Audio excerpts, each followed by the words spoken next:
Hi minasan, Jim des. Yoroshiku onegaishimasu. So for today's video, sasagutin natin yung ating question dun sa part 1 natin. So yun yung parang part 1 natin. So yung tanong ay why do you want to work in our company? So sa Nihongo, watashi tachi ga hataraite iru kaisha de naze hatarakitai no desu ka? Ayun, yung tanong na yun. So sasagutin natin yun, yung tanong na yun. So why do you want to work in our company? So yung sagot ko nito, sa akin lang, ito yung sagot ko. Certainly, I am drawn to your company because of its reputation for innovation and commitment to excellence. I believe my skills align well with the needs of the company. So let's say company name is XYZ. So yan yung XYZ name ng company. And I am eager to contribute to its continued success while furthering my own professional growth. Yan yung aking sagot. So in Nihongo, eto, tingnan natin yung sa susunod na video. Tashikani, watashi ga onsha ni hekarero no wa, sono kakushinsei to takuitsusei no torikomi ni taisuru yoban ga ryu desu.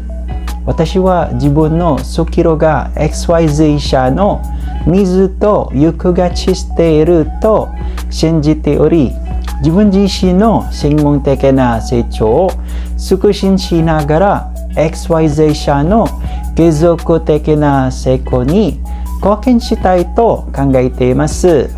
Arigatou gozaimasu. But focus po kayo doon sa pagsagot, more on sa question.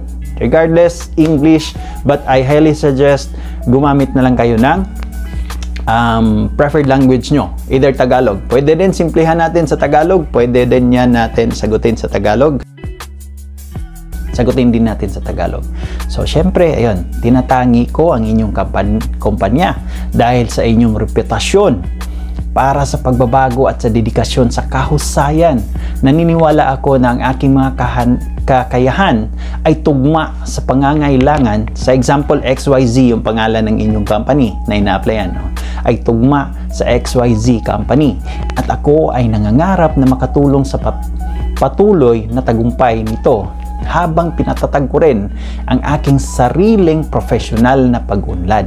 Okay, sana may natutunan kayo. At para sa iba pang mga video, don't forget to hit the subscribe button at follow for more. Okay? Mata ne!